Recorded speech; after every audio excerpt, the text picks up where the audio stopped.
Boa noite a todos os irmãos. Convido a todos que, mais uma vez, abram suas Bíblias, palavra do Senhor.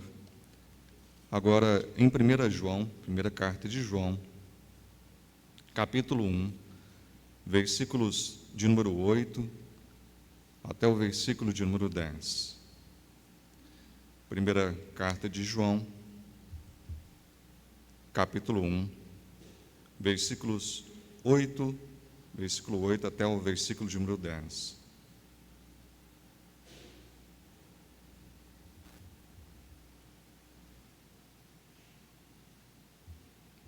Primeira carta de João,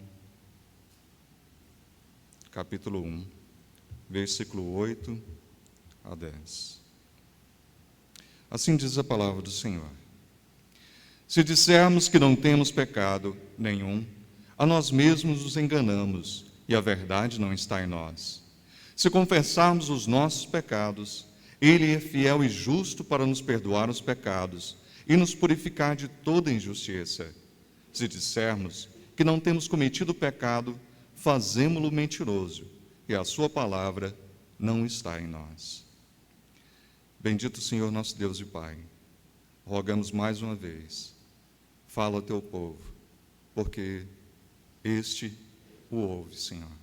Quebranta os nossos corações, nos dá uma mente capaz, ó Pai, de compreender, um coração sensível ao teu agir, e nós estejamos prontos, ó Pai, a praticar aquilo que o Senhor tem nos ensinado, dia após dia.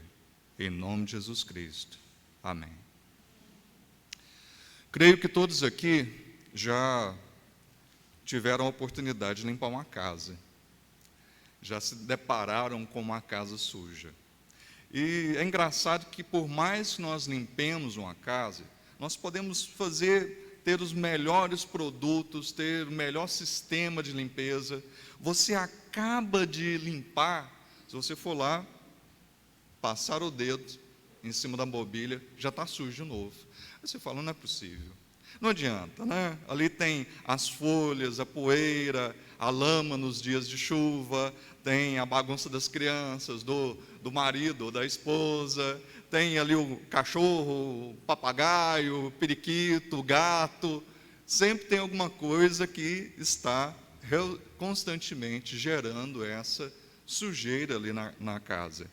E não adianta falar que a casa não está suja. Não adianta. Não adianta, porque realmente estaríamos nos enganando. E ela fica nítida, é fácil de perceber. O apóstolo João, ele não está falando de casa suja. Ele está falando de nossas vidas.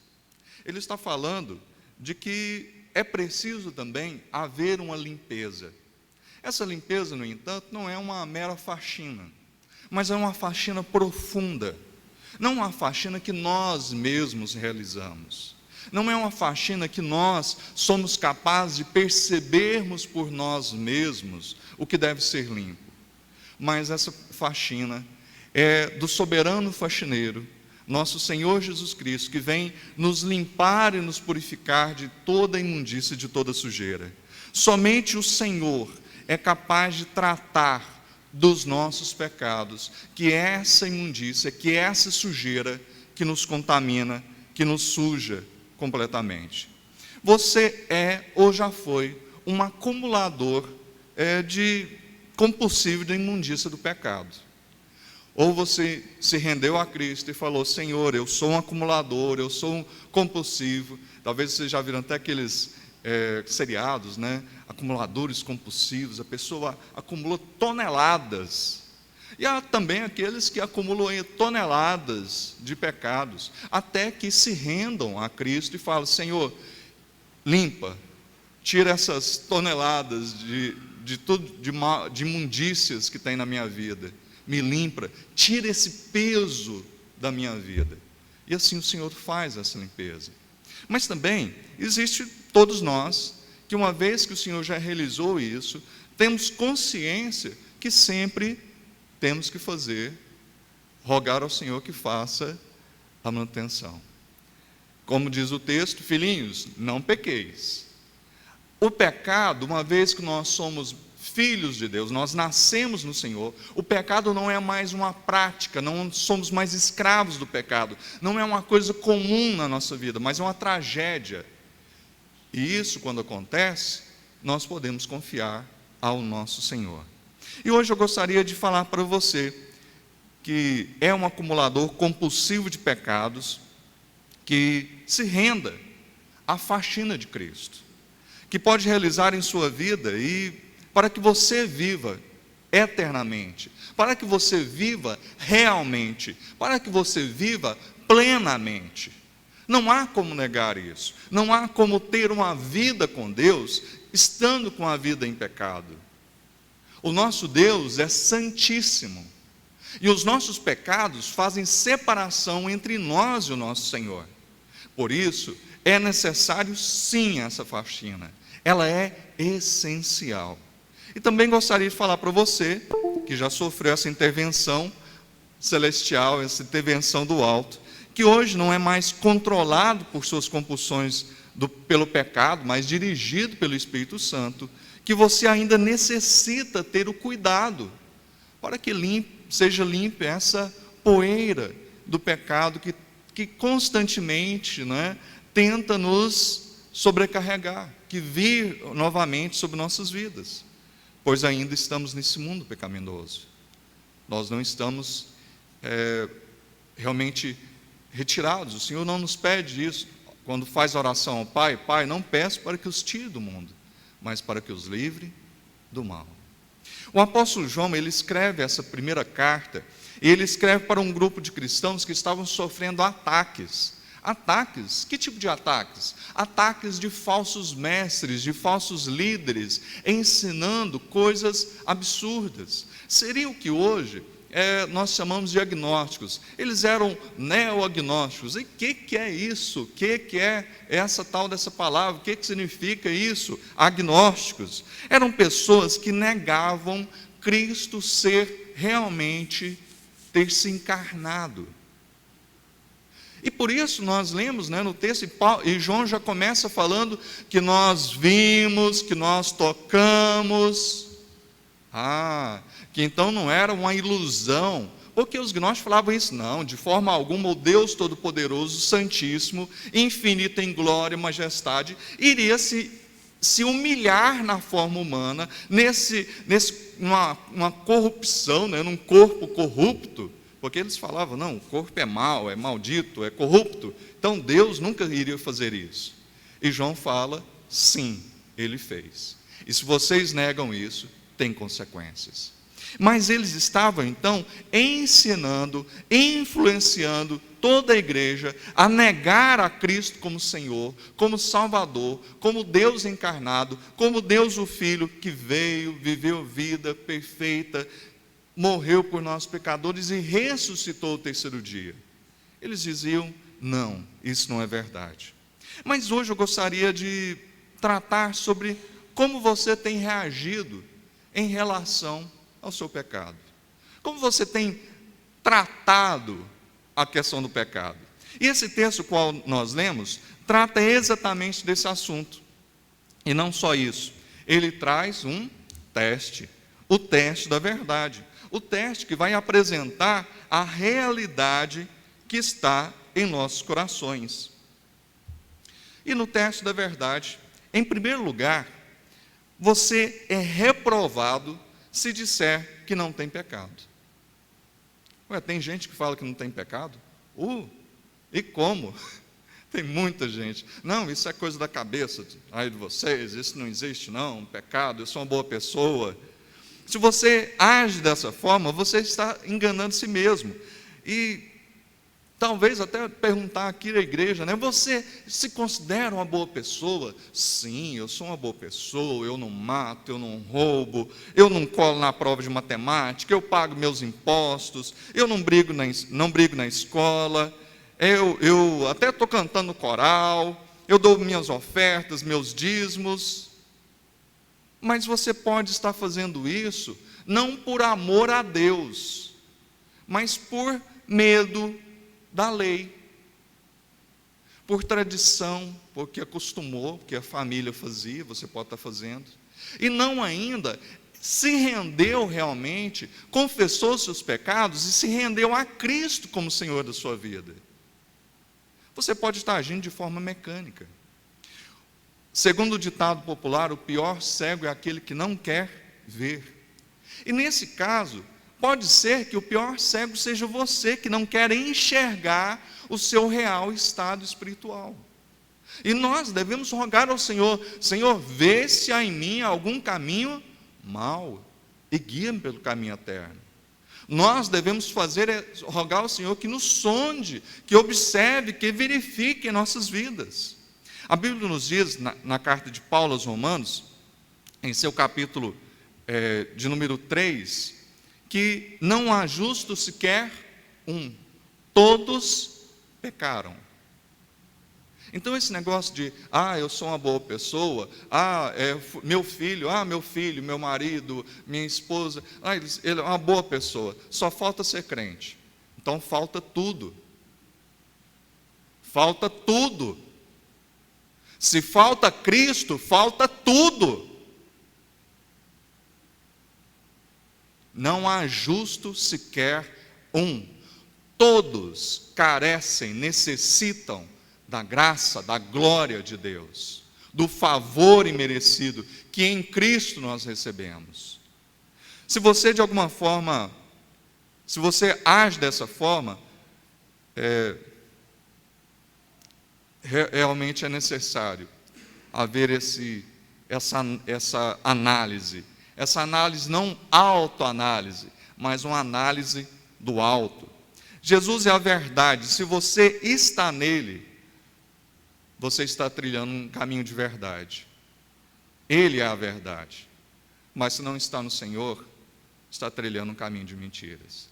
Não há como trilhar, viver a sua vida à parte, ali de segunda a sexta-feira, de segunda a sábado, para você mesmo, e aos domingos dou uma ida lá e faço uma atividade espiritual ali para Jesus. Não.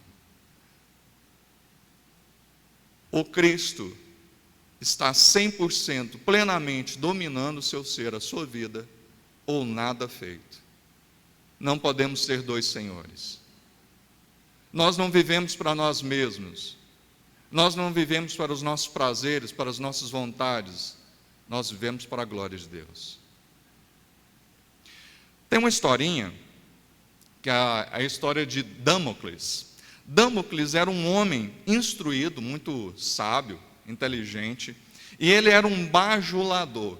As cortes antigamente dos imperadores tinham muitos bajuladores, né? Então havia ali às vezes centenas de pessoas que viviam ali às mesas dos imperadores, e Damocles era um desses bajuladores. E certo dia Damocles pega e fala para Dionísio, que era o imperador, fala assim: Dionísio, você é um homem muito afortunado, você é um homem muito abençoado, olha só que riqueza, que mulheres lindas à sua volta, comidas deliciosas. E Dionísio falou assim: tudo bem, vamos fazer uma coisa, vamos trocar de lugar por um dia. E assim fez. Dionísio, que era o imperador, ficou no lugar de Damocles, e Damocles pegou e assumiu ali o trono. Ele se assentou ao trono, e ali belas mulheres o serviam com comidas deliciosas, com vinho, e ele ali várias pessoas o servindo, e ele todo cheio de ouro e prata, e de repente ele olha para cima. Quando ele olha para cima, ele percebeu que tinha uma espada afiadíssima, que Dionísio havia mandado colocar, e ela estava presa apenas por um fio da crina de um cavalo. Naquela mesma hora, perdeu a graça. Ele deixou de lado, abdicou do seu posto e falou: não,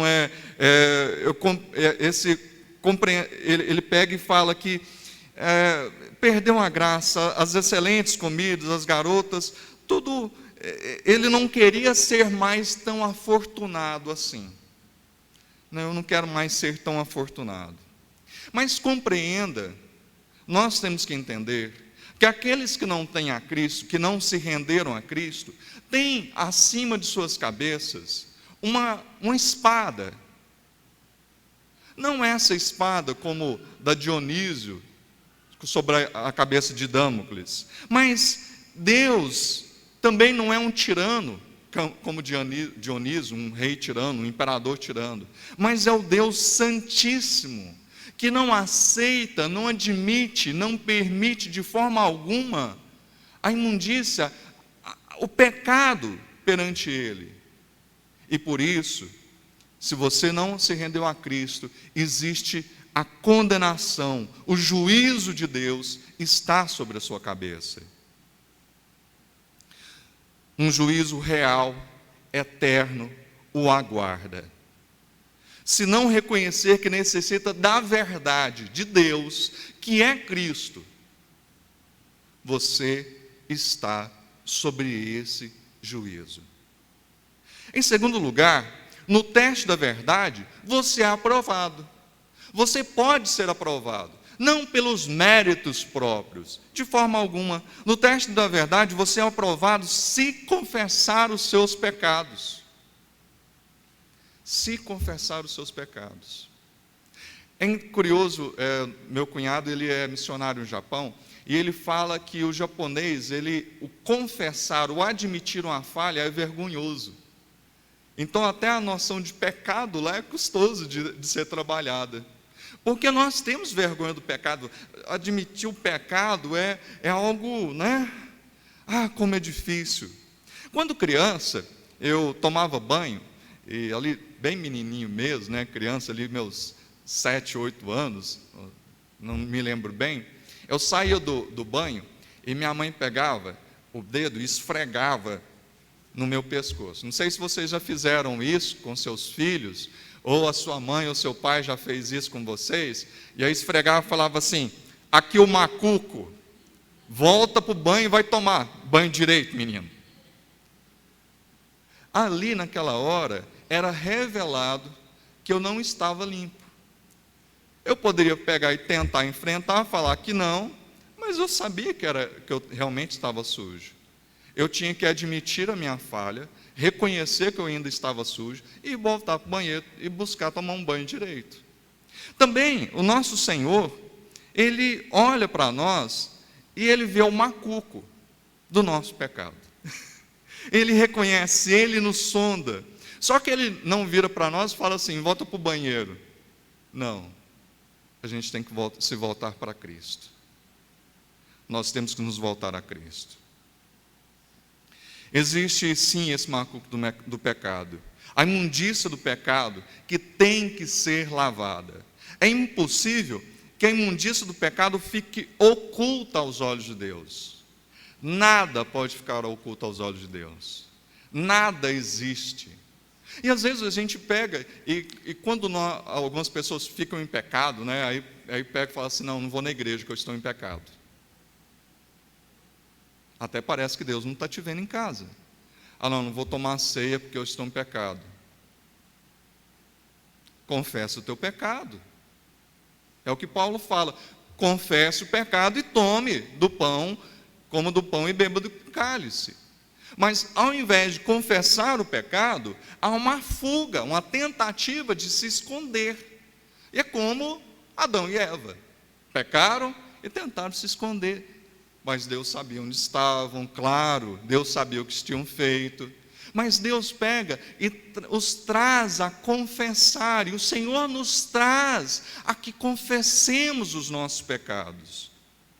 Confessar é aceitar essa necessidade, que nós somos pecadores e que necessitamos, sim, do agir de Deus, para que não sejamos condenados com o mundo.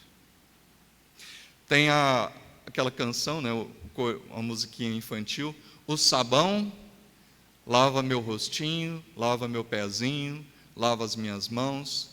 Mas quando o pecado faz uma manchinha, eu sei muito bem, quem pode me limpar é Jesus.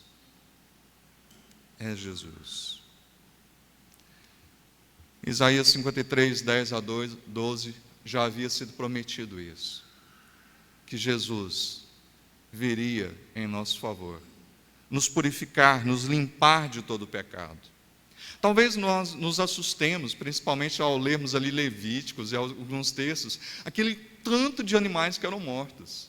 A gente vê, Deus pega, mata o animal ali para cobrir a vergonha, a nudez de Adão e Eva. Depois Deus aceita o sacrifício de Abel, mas não de Caim. A gente vê quando Noé desce da arca, ele pega e oferece um sacrifício ao Senhor. A gente vê Abraão, a gente vê Jacó, a gente vê tantos homens ali, servos de Deus, Davi, oferecendo sacrifícios, Jó. Mas para que esses animais eram ali imolados? Aqueles animais eram tipificações. O que é isso? Era como se ele estivesse falando assim: eu sei que um dia um cordeiro perfeito virá e irá morrer no meu lugar. Eu sei que a minha culpa recai sobre esse sangue inocente. Não era o sangue de animais que purificavam aquelas pessoas. Eles sabiam disso. Até Davi pega e fala: Senhor, eu sei que o Senhor não gosta de, na verdade não precisa, não é aplacado a sua ira contra o pecado por conta de gordura de animais e sangue e aí o sangue dos animais. Na verdade, o Senhor quer um coração quebrantado, um espírito realmente humilde, um espírito arrependido, alguém que se arrependa do seu pecado. É isso que o Senhor quer, não um monte de sacrifícios. E tem muita gente que acha que a autoflagelação, o autossacrifício, o martirizar-se, irá agradar a Deus. Não. Não. A única coisa necessária e a única coisa aceita por Deus é Cristo, seu Filho. Ele é o Cordeiro de Deus que tira o pecado do mundo. O Cordeiro. Não tem nenhuma outra coisa além de Cristo que nós devamos confiar. Ele é suficiente para nos perdoar de todo o pecado, nos purificar de toda injustiça. Ah, mas aquele pecado também. Ah, aquele outro, nossa, aquele foi feio demais também. E às vezes você pega e fica até pedindo perdão pelo mesmo pecado, porque você acha que ele é grandão, que é muito enorme. Ah, eu já estou tanto tempo, mais de ano, pedindo perdão por esse pecado. Ué, você pensa que Deus é surdo? Você pensa que Deus vai mudar o coração dele por repetições, vãs repetições? Deus ouviu da primeira vez, mas por que você não creu que Ele é capaz de lhe perdoar? Porque Ele afirma isso. Mas é necessário que aquele que se aproxime de Deus, se aproxime dele com fé. Com fé. Arthur W. Pink, ele diz o seguinte: ontem Ele me tirou da lama, hoje Ele tira a lama de mim. É como se a gente tivesse vivido ali na lama, né? Menino, quando pega, está brincando, às vezes está lá na lama, rolando lá na lama. Aí vai alguém, o pai lá, e tira o menino da lama e depois vai com a mangueira lavar aquela sujeira, né? Deus nos tirou da corrupção do pecado. Hoje, dia após dia, pelo processo de santificação por meio da lavagem, por meio da palavra, pela ação do Espírito Santo, nós somos purificados, nós somos lavados, nós somos a cada dia crescendo em comunhão, nos assemelhando cada vez mais ao nosso Senhor Jesus. Aquela imagem que foi perdida, né? Nós fomos feitos à imagem e semelhança de Deus. Perdemos por conta do pecado, e agora está sendo restaurada, e a perfeita imagem de Deus é Cristo. Por isso Paulo fala: assim como eu tenho buscado imitar a Cristo, sede meus imitadores também. Busquem ser igual a Cristo. Não tem sido isso que eu tenho feito? Se você quer ficar livre da imundícia do pecado, da culpa que recai sobre você, se volte para Cristo. Somente Ele pode perdoar seus pecados. Somente Ele pode lhe purificar de toda injustiça. Nem Maria, nem santos, nada disso. Não existe isso. Não. Todos morreram. Todos necessitavam, todos confiaram. Aqueles que vieram antes de Cristo confiavam no Cordeiro de Deus que viria, no ente, no Rei eterno. E aqueles que vieram depois confiaram nele. Devemos confiar somente no Senhor. No teste da verdade, você é reprovado se disser que não peca. Se você age dessa forma, está chamando Deus de mentiroso. Ele fala, você está dizendo que não peca? Então você está me chamando de mentiroso. Existe uma música da banda secular Capital Inicial, que fala ali, vai falando de muitas coisas vergonhosas que a pessoa faz no oculto. E o refrão é interessante, o refrão fala assim, o que você faz quando ninguém te vê fazendo? Ou o que você queria fazer se ninguém pudesse te ver? E se hoje você diz que não comete pecados, é provável que me peça até para lhe apontar, né? Fala assim, eu não tenho pecados, me aponte meu pecado, me aponte os meus erros.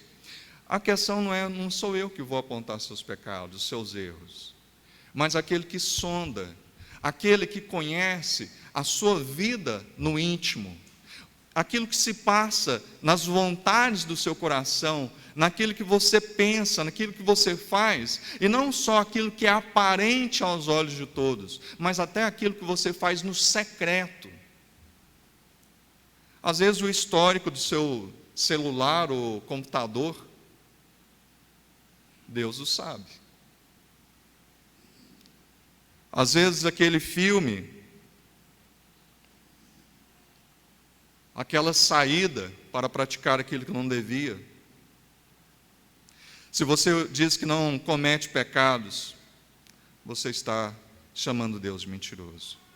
Aquele que não conhece só o que você faz, aos olhos de todos, mas conhece você plenamente, certamente, ele te condenará. Um dos meus irmãos, ele morre de medo de filme terror. Eu tenho várias coisas. Ele não gosta de filme terror. Ele não assiste nem Alien. Alien para ele é um filmão de terror, no nível dele. Tubarão, nossa, filme de tubarão ele não assiste. Ele vai na praia e ele vai só onde dá a água ali, dá na canela, nem entra muito fundo. Ele gosta, mas não vai assim, né? Mas é muito engraçado. E eu lembro de certa vez que eu tinha ali meus 12 anos, ele tinha seus 16, e a gente assistia um filme que era o precursor desses filmes aí de mortos-vivos, né? Desses filmes. Que era A Volta dos Mortos-Vivos. E depois que meu irmão viu aquele filme, e a gente dormia no mesmo quarto, meu irmão não voltou para o quarto e sumiu. Aí no outro dia, minha mãe sai morrendo de rir, né? Que meu irmão tinha pegado a cobertinha dele e tinha ido para a cama dela.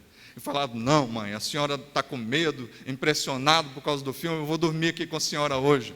Vai dormir na sua cama, menino? Não mãe, eu vou dormir aqui com a senhora, fazer companhia. Sabe, se você é uma pessoa que a palavra não está em você, você me assusta mais do que um morto-vivo. Você é um vivo morto, segundo as Sagradas Escrituras. E isso é aterrorizante. Porque o morto-vivo é ficção, mas um vivo morto pode ser uma triste realidade. Pode estar vivo fisicamente, mas morto espiritualmente. O mesmo João, em sua carta, está repreendendo um grupo de pessoas, as quais negavam que Jesus tivesse vindo e se feito carne e fosse Deus. Jesus Cristo é o Filho de Deus. Jesus Cristo é Deus, como Pai e como Espírito Santo. Jesus Cristo é aquele que veio realmente, sofreu como todos nós, passou situações e foi tentado como todos nós. Morreu pelos nossos pecados, onde nossa culpa, nossa dívida de pecado foi cravada na cruz do Calvário. Mas ao terceiro dia ele ressuscitou. E não foi só alguns que o viram, mais de 500 pessoas, como diz as Sagradas Escrituras, o viram ressurreto. Não foi um faz de conta, não foi alguma coisa inventada, não, de forma alguma. Jesus foi um segundo Adão. Aquele primeiro Adão pecou, errou, não permaneceu fiel. Mas o nosso segundo Adão, Jesus Cristo, morreu a nossa morte para que nós tivéssemos a sua vida. Morreu a nossa morte para que nós tivéssemos a sua vida. Ele nos faz, então, vivos.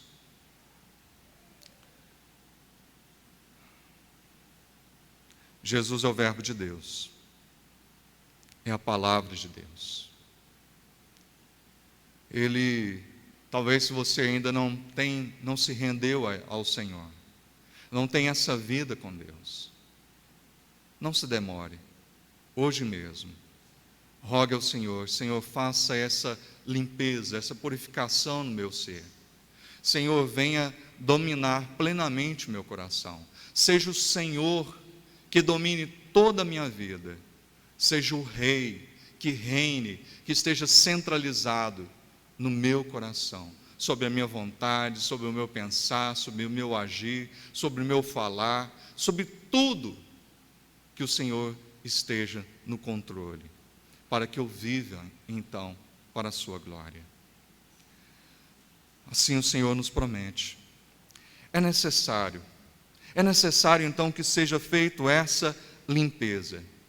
Melhor limpeza do que qualquer faxineira que exista no mundo.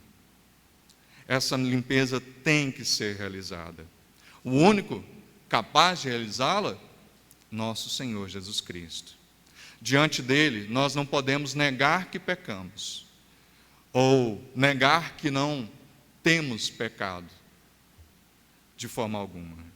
Mas se nós confessarmos, se você nessa noite confessar: Senhor, sim, eu sou pecador, eu tenho praticado aquilo que não deveria, Senhor, purifica, me perdoa. Ele é fiel e justo para lhe perdoar de todo o pecado e lhe purificar de toda a injustiça. Uma faxina nos tira da zona de conforto. Confessar é difícil, nos humilhar é difícil, mas é necessário. Não devemos amontoar pecados e mais pecados em nossas vidas. Não. Hoje é o dia. Hoje é o dia da faxina. Não preocupe-se. Para Deus, nada é impossível. Se você acha que o seu pecado é grande demais, não. O sacrifício de Cristo é muito maior. Onde abundou o pecado, superabundou a graça de Deus em Cristo Jesus. Não vacile nem só por um segundo, mas responda aqui e agora: sim, Senhor, eu sou um grande pecador e preciso de Ti, pois és o grande faxineiro da minha alma. Somente aquele que entregou por mim na cruz do Calvário é capaz, e derramou seu precioso sangue, é capaz de me purificar, é capaz de me perdoar, é capaz de sanar essa dívida que eu tenho perante o Senhor. Meu desejo é que o Espírito Santo lhe dê capacidade para que você perceba com clareza o seu real estado nessa noite e corra e se renda ao Senhor, ao nosso Senhor Deus. Amém.